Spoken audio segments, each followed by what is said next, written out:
सर्वप्रथम जी बिजनेस के सभी दर्शकों को मकर संक्रांति की ढेरों ढेरों शुभकामनाएं। लोहड़ी, पोंगल, उत्तरायण, खिचड़ी, जिस भी नाम से आप इस पर्व को देश दुनिया के जिस भी कोने में मनाते हैं, आप सबको ढेरों ढेरों शुभकामनाएं जी बिजनेस परिवार की तरफ से।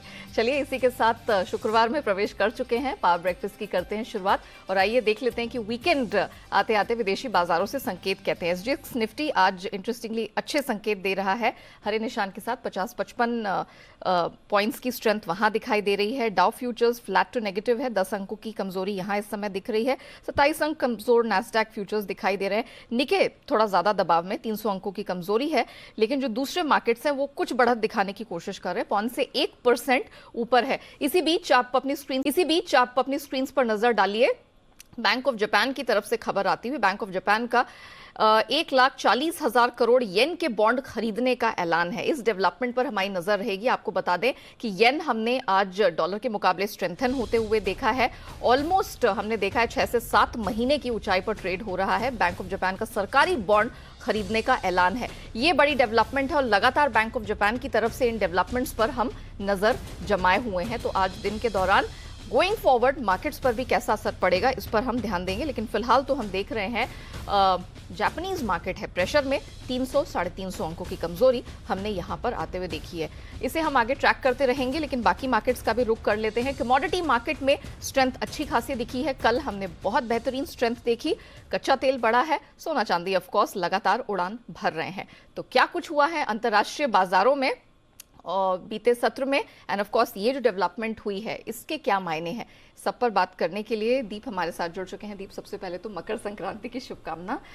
वैसे तो मैं आपको कल के बाजार के बारे में, अमेरिका के सीपीआई के बारे में पूछती, लेकिन पहले तो ये डेवलपमेंट, बैंक ऑफ जापान का ये डेवलपमेंट है, क्या है एग्जैक्टली, मायने क्या है? आपको भी फर्स्टली ढेरों बधाइयां नेहा। बैंक ऑफ जापान ने कहा था कि वो अब ये करते रहेंगे, बट ये सरप्राइज बॉन्ड बाइंग अनाउंसमेंट है।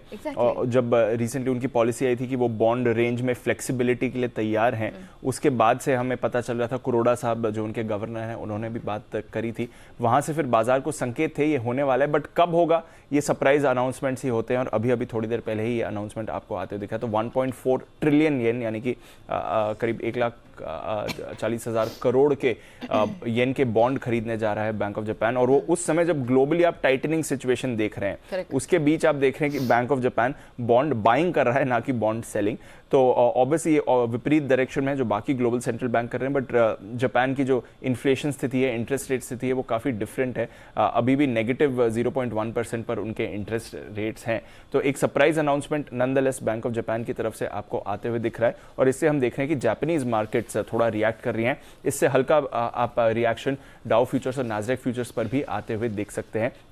बट ये सिर्फ जापान स्पेसिफिक एक्शन है, बट ऑफ कोर्स सारे ग्लोबल इकोनॉमीज एक तरह से लिंक्ड है, और Japan being a developed economy, उसका इंपैक्ट आप थोड़ा बनते हुए देख रहे हैं। और इसलिए आप स्क्रीन पर भी 1.25% नीचे जापानीज बाजार देख रहे हैं, बाकी बाजार के विपरीत डायरेक्शन में जाते हुए इस समय। अच्छा, चलिए ये तो बात हो गई जापान के मार्केट की, एशिया पे कैसे इंपैक्ट होगा वो हम देखेंगे। लेकिन अमेरिका में क्या हुआ है, मतलब जो हम चाह रहे थे वही हुआ ना? एब्सोल्युटली, जो चाह रहे थे वही हुआ, और जो अनुमान था एग्जैक्टली उसी अनुमान पर आते हुए देखा। 6.5% पर इन्फ्लेशन आया, बट क्योंकि एक सिग्निफिकेंट गिरावट है, 60 बेसिस पॉइंट्स की गिरावट कम नहीं होती है एक महीने में, अगर आप इन्फ्लेशन का ये गिरावट देखें, उससे बाजार काफी खुश हुआ है, और इसलिए हमने देखा है कि तेजी बनी हुई है। 7.1 से 6.5% आया, ये मालूम था। बट मोर इंपॉर्टेंटली अगर आप मानसिक बेसिस पर देखें, मंथ ऑन मंथ बेसिस पर देखें, तो 0.1% की इन्फ्लेशन में गिरावट हुई है, और ये मई 2020 के बाद पहली मानसिक गिरावट है। यानी कि 2.5 साल से ज्यादा के समय में, और मई 2020 कोरोना का सबसे खराब दौर था जब लॉकडाउन लगे हुए थे, तब तो इन्फ्लेशन ऑब्वियसली गिरना ही था।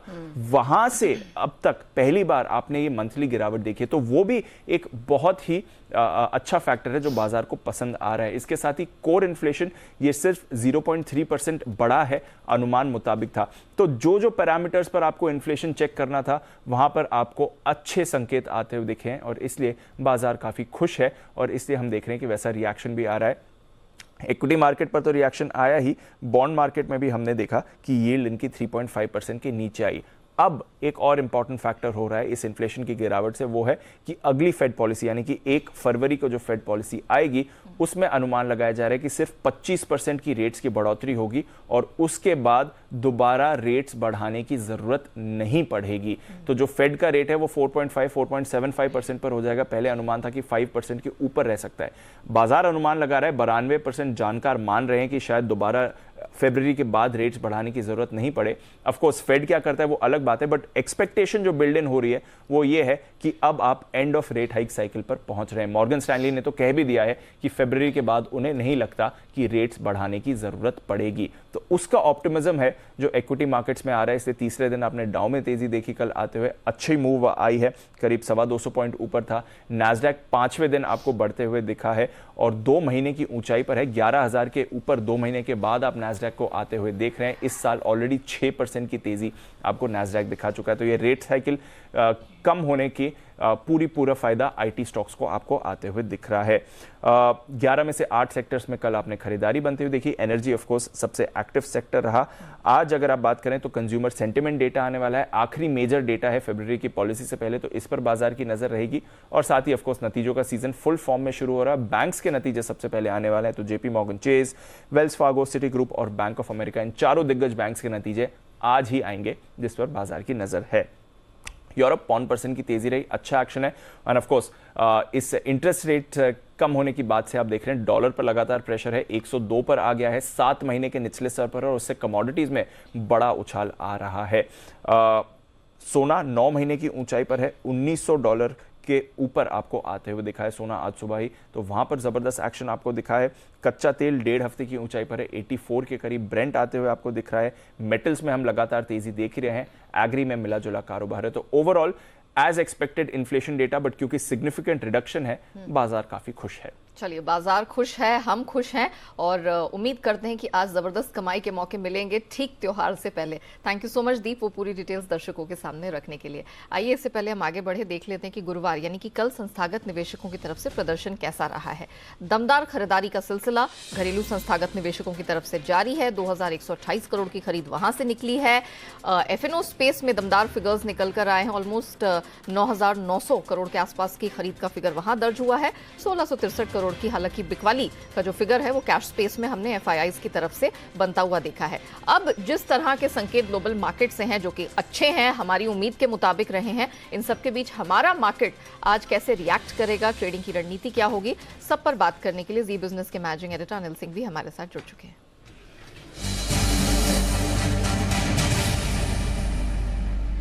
Sir good morning. सबसे पहले तो मकर संक्रांति की ढेरों ढेरों शुभकामनाएं। अच्छे संकेत मिले हैं, डॉलर इंडेक्स नीचे है। सर बताइए, हमारे मार्केट में आज हरियाली दिखेगी एंड इफ सो लेवल्स महत्वपूर्ण कौन से होंगे? Good morning. देखिए, संकेत काफी अच्छे हैं। 3 संकेत जिनके दम पर कल के ट्रेडिंग सेशन में बड़ी सावधानी वाला माहौल था। अमेरिका की महंगाई, हमारी महंगाई और आईटी कंपनी के नतीजे, और तीनों ही फ्रंट पर किसी तरह का कोई झटका नहीं है। लगभग सब उम्मीद के मुताबिक या थोड़े से बेहतर ही है। अब हरियाली दिखेगी, आपका दूसरा जो सवाल था, बिल्कुल दिखेगी। दिक्कत एक ही है कि आजकल की हरियाली थोड़ी टिकाऊ नहीं है। जैसे हम ऊपर खुलते हैं वहां पर सप्लाई आ जाती है, लेकिन मुझे लगता है कि अच्छे सपोर्ट लेवल के आसपास आ चुके हैं बाजार। कल के हमने जिस तरह का करेक्शन देखा, और ये आखिरी सपोर्ट लेवल है जहां पर बाजारों को रुकना चाहिए था, तो थोड़ी मजबूती बन सकती है। लेकिन मजबूती का असली एक्शन आपको तभी दिखेगा जब निफ्टी वापस 18,000 के ऊपर निकलकर ट्रेड करना शुरू करे। जब तक 18,000 के नीचे है तब तक थोड़ी सी गिरने की रिस्क बनी रहती है। तो आज के लिए जो इम्पोर्टेंट सपोर्ट जोन है निफ्टी का, वो रहेगा आपके लिए 17,725, 17,825। आज मैं 100 पॉइंट की रेंज सपोर्ट के तौर पर आपको दे रहा हूँ। ऊपरी स्तरों पर 17,950, 18,050, ये वो रेंज है जहाँ पर आपको रुकावट आती दिख सकती है। अब आइए बैंक निफ्टी। पिछले 60 ट्रेडिंग सेशन से बैंक निफ्टी लगातार 42,000 के ऊपर बंद देने में कामयाब हो रहा है। गिरते हम नीचे आते हैं, लेकिन बंद होते होते वापस बाजार ऊपर आ जाते हैं। ऐसे में अब जो बैंक निफ्टी के लिए आज सपोर्ट है वो 41,575 से 41,725 की रेंज है। ये मजबूत सपोर्ट का काम करेगा। और ऊपरी स्तरों पर 42,325, 42,500, ये वो रेंज है जहां तक बैंक निफ्टी की जाने की कोशिश हो सकती है। उसके बाद 42,500 के पार निकल कर टिके तो थोड़ी बेहतर और बड़ी मजबूती बनेगी। तो वैसे देखा जाए तो आज का ट्रेडिंग सेशन थोड़ा बेहतर होना चाहिए। इस बड़ी इवेंट के पहले हमारे बाजार हल्के भी हैं, करेक्ट भी हो चुके हैं और संकेत आज वैसे एक भी खराब नहीं है। दिक्कत है तो सिर्फ एक ही, वो है एफआईएस की सेलिंग को लेकर। देखते हैं ऊपरी स्तरों पर उनकी फिर से बिकवाली आती है नहीं, तो की वही है, अगर बिकवाली नहीं आई तो आज बाजार 18,000 के ऊपर फिर से बंद होने की कोशिश कर सकते हैं। जी thank you so much sir, हमारे साथ जुड़ने के लिए, बताने के लिए कि किस प्रकार की दिशा बाजार में दिख रही है। तो संकेत क्यूज तो सारे पॉजिटिविटी की तरफ इशारा कर रहे हैं। एफआईआईज की परफॉर्मेंस पर हमारी नजर रहेगी, लेकिन उम्मीद यही की जा रही है कि आज बाजार में कुछ अच्छी खबर मिलेगी, हरियाली वाला रंग जरूर दिखेगा। लेवल्स बता दूं, 17,725, 825 सपोर्ट रेंज निफ्टी के लिए रहेंगे। अपर बैंड 18,050 तक खिंचता हुआ दिखाई दे रहा है। सहारा आज बैंक निफ्टी को 41,575, 725 के बैंड में मिलेगा और जो ऊपर की रुकावट की रेंज है वो 42,325 से 500 तक एक्सटेंड होती दिख रही है। आइए अब जान लेते हैं कि खबरों के दम पर किन स्टॉक सेक्टर्स में दिखेगा एक्शन। वरुण हमारे साथ जुड़ चुके हैं। वरुण, मॉर्निंग। पहले तो मकर संक्रांति की शुभकामनाएं। बताइए आज कौन से महत्वपूर्ण ट्रिगर्स लेकर आए हैं और एक्शन कहां दिखेगा? ओके नेहा, तो आपको भी और हमारे सभी दर्शकों को मकर संक्रांति की शुभकामनाएं। तो सबसे पहले ट्रिगर्स की अगर मैं बात करूं तो आज विप्रो के नतीजे आने वाले हैं, आफ्टर मार्केट्स आएंगे, यहाँ पे आपको नजर रखना है। इसके अलावा एफएनओ में एल&टी फाइनेंस होल्डिंग्स के भी नंबर्स आने वाले हैं। कैश में Anup engineering, Aditya Birla money, just dial, heritage food, ये तमाम वो कंपनीज है जिनके नतीजे आएंगे। हेरिटेज फूड में तो बोर्ड की बैठक में राइट इशू जारी करने पर भी विचार किए जाएंगे, तो यहाँ पे नजर रखेगा। एक्स-डेट है विष्णु केमिकल, स्टॉक स्प्लिट 10:2 का यहाँ पे नजर होगी। नतीजे जो आए हैं उसमें सबसे पहले इन्फोसिस है, अनुमान के मुताबिक है, इनफैक्ट रेवेन्यूज जो है वो अनुमान से बेहतर ही है। रेवेन्यूज 4.9% बढ़े हैं। मार्जिन अगर आप देखेंगे तो फ्लैट है 21.5% के आसपास। कंपनी का जो मुनाफा है 6,586 करोड़ पे आया है, जो कि ऑलमोस्ट अनुमान के मुताबिक है 9.4% की बढ़ोतरी है। कांस्टेंट करेंसी रेवेन्यू ग्रोथ 2.4% पे है। एटलीशन रेट अभी भी 24.3% पे है। इसके अलावा HCL टेक, यहाँ पे भी अनुमान से अच्छे नंबर्स है। रेवेन्यूज 8.2% बढ़े हैं, जो कि अनुमान से बेहतर है। मार्जिन देखिए 19.6% पे आए हैं, 18.3% से बढ़ के आए हैं और मुनाफा जो है उसमें 17.5% के आसपास की बढ़ोतरी है। 10 रुपये प्रति शेयर के इंटरिम डिविडेंड का कंपनी ने ऐलान किया है, तो ये नतीजे भी अच्छे नजर आ रहे हैं। अब कुछ कैश के नतीजे, जिसमें आनंद राठी वेल्थ है, जहाँ पे रेवेन्यूज करीब 30% बढ़ी है। मार्जिन में बढ़ोतरी है 42.1% बढ़ के 44.7%। मुनाफा जो है उसमें 35% के आसपास की बढ़ोतरी हुई है। खबरों में श्रीराम फाइनेंस है, यहाँ पे आज एक ब्लॉक डील हो सकती है जिसमें 1.73 करोड़ शेयर जो है वो एपेक्स की सब्सिडरी डायनेस्टी एक्विजिशन जो है वो बेच सकती है। करीब 4.60% के आसपास का हिस्सा बेचा जाएगा। पीवीआर आयनॉक्स पे नजर रखेगा, क्योंकि एनसीएलटी से इन दोनों कंपनियों के मर्जर को अप्रूवल मिल चुकी है। मुंबई एनसीएलटी से मिला है ये। चावल स्टॉक्स पे नजर रखेगा, क्योंकि FSSAI के नोटिफिकेशन एक जारी हो चुका है, जिसमें बासमती चावल का स्टैंडर्ड बनाए रखने का नोटिफिकेशन है। चावल में कोई कृत्रिम रंग जो है वो नहीं होना चाहिए और खुशबू और पॉलिश भी नहीं होना चाहिए। इस तरह के कुछ नोटिफिकेशन जो है वो निकल के आए हैं। Ethanol related stocks, sugar stocks, यहाँ नजर रखेगा, क्योंकि पेट्रोलियम मंत्री हरदीप सिंह पुरी की तरफ से बयान आया है कि 20% इथेनॉल मिश्रण का जो पेट्रोल की बिक्री है वो जल्द शुरू होगी। एनर्जी मांग जो है 2025 तक 25% से अधिक बढ़ने की अनुमान लगाया जा रहा है। BCL इंडस्ट्रीज, कल बोर्ड की बैठक थी, आपको याद होगा, वारंट्स जारी करने पे यहाँ पे मंजूरी मिली है। करीब 360 के भाव पे ये वारंट्स जो है वो जारी किए जाएंगे। करीब 201 करोड़ जो है कंपनी जुटा रही है। इसके अलावा कंपनी का जो ऑथराइज शेयर कैपिटल है 25 करोड़ से बढ़ाकर 35 करोड़ करने को भी मंजूरी दे दी है शेयर होल्डर्स ने। जय श्री टी आखिरी में, यहाँ पे दार्जिलिंग में टुकवा टी एस्टेट और एक टी एस्टेट है, उनकी बिक्री को बोर्ड ने मंजूरी दे दी है। एक रिजॉर्ट है जिसकी बिक्री को बोर्ड ने मंजूरी दी है। 50 करोड़ में जो है वो बेचने का विचार कंपनी रख रही है। तो कहीं ना कहीं इसके चलते आपको JCT पे भी नजर रखना है, क्योंकि फाइनली जो टी एस्टेट का डीमर्जर था उसको यहाँ पे मंजूरी मिल चुकी है। चलिए, तो ये वो खबरें हैं जिन पर हमारी नजर रहेगी। ऑफ कोर्स जो ट्रिगर्स हैं घरेलू और अंतर्राष्ट्रीय बाजारों के, उनके दम पर हम यहाँ पर कुछ बेहतरीन कमाई के मौके देख सकते हैं। Thank you so much Varun, वो पूरी डिटेल्स रखने के लिए। आइए अब जान लेते हैं आज की ट्रेडिंग कॉल्स कहाँ से आ रही हैं। Choice broking, AU small finance bank खरीद के चलने की सलाह है। स्टॉप लॉस 617 का, टारगेट 644 का। सेंट्रम ब्रोकिंग फेडरल बैंक पर दाव लगा रहे हैं, खरीद की रिकमेंडेशन। स्टॉप लॉस 132 का, लक्ष्य 141 तक जाता दिख रहा है। और अंत में अनराठी सिक्योरिटीज, IRCTC खरीद के चलने की सलाह है। स्टॉप लॉस 635 का और लक्ष्य 670 का आपको ऊपर मिल जाएगा। आइए जान लेते हैं कि बाजार में आज एक्सपर्ट्स क्या खास तौर पर आपके लिए स्ट्रैटेजी बुनकर लेकर आए हैं, कौन से शहरों में, सेक्टर में आज उनकी नजर रहने वाली है, इन सब पर बात करने के लिए कोटक सिक्योरिटीज के श्रीकांत चौहान हमारे साथ जुड़ चुके हैं। श्रीकांत जी, मॉर्निंग, मकर संक्रांति की बहुत शुभकामनाएं सर आपको।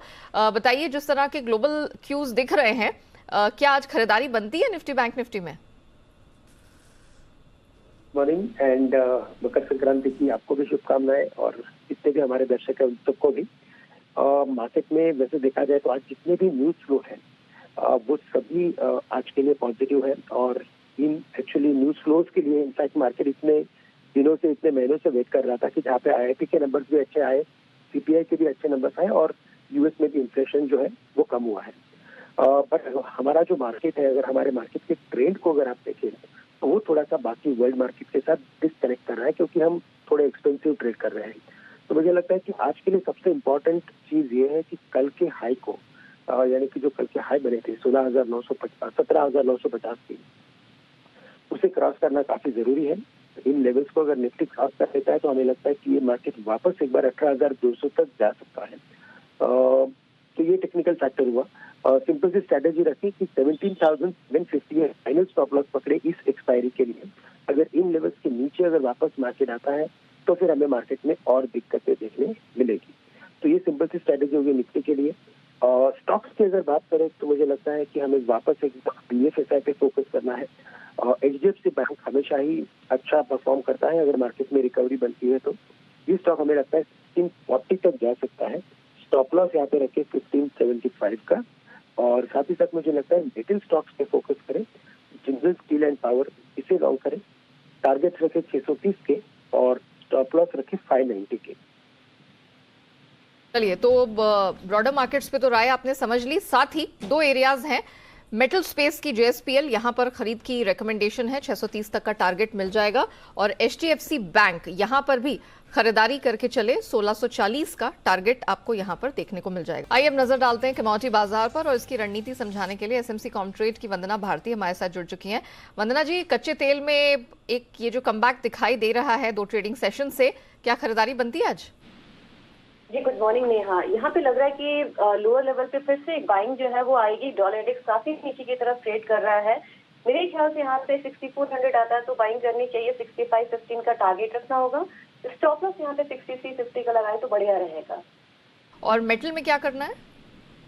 मेटल में तीसरा मूवमेंट है लेकिन ओवरऑल देखा जाए तो पॉजिटिव सेंटिमेंट है यहाँ पे नेहा। जिंक, मुझे लग रहा है कि जिंक अच्छी कमोडिटी जिसको बाय करके चल सकते हैं। 282.5 एक लेवल रहेगा जो बाय करने के लिए बढ़िया है। 285 का टारगेट रखना होगा। स्टॉप लॉस यहाँ पे प्लेस करना होगा 281.5 का। सिमिलरली कॉपर में भी 5-6 रुपए तक की बढ़त आ सकती है। ओके, तो मेटल और कच्चा तेल खरीद के चलना है आज। थैंक यू सो मच वंदना जी हमारे साथ आज जुड़ने के लिए। आइए अब बात करते हैं FIR यानी FII इन्वेस्टमेंट रिपोर्ट्स की।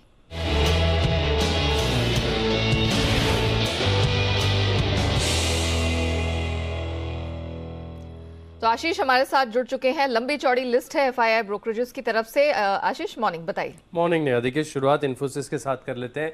यहाँ पर ब्रोकरेज हाउस CLSA की तरफ से व्यू आया है, खरीदारी किराए को बरकरार रखा है। 1481 क्लोजिंग है, 1800 रुपये का टारगेट दे रहे हैं। वहीं अगर आप देखें तो JP मॉर्गन ने न्यूट्रल की रेटिंग दी है, 1700 रुपये का लक्ष्य दिया और सिटी भी देखें तो खरीदारी किराए दी है, लेकिन जो लक्ष्य है 1745 से घटाकर 1665 रुपये कर दिया है। हालांकि जेफरीज देखिए खरीदारी किराए को बरकरार रखे और लक्ष्य में मामूली 10 रुपये की बढ़ोतरी करके 1770 रुपये का टारगेट दिया है। एक और IT कंपनी आपके रडार पर रहनी चाहिए, HCL टेक, यहाँ पर भी खास नजर रखिएगा। नतीजों के बाद ढेर सारी रिपोर्ट्स हैं। JP मॉर्गन अंडरवेट की रेटिंग दे रहे हैं, लक्ष्य 850 से बढ़ाकर 880 कर दिया। हालांकि 1072 पर स्टॉक चल रहा है। मॉर्गन स्टैनली ने ओवरवेट की रेटिंग दी है, 1180 का लक्ष्य दिया है। सिटी न्यूट्रल की रेटिंग दे रहे हैं और लक्ष्य 1025 से बढ़ाकर 1035 कर दिया। नोमेरा ने न्यूट्रल की रेटिंग दी है और लक्ष्य जो है 1115 से बढ़ाकर 1140 कर दिया। चलिए, तो ये है वो टॉप ब्रोकरेजेस रिपोर्ट आशीष की तरफ से। आशीष, थैंक यू सो मच वो डिटेल रखने के लिए।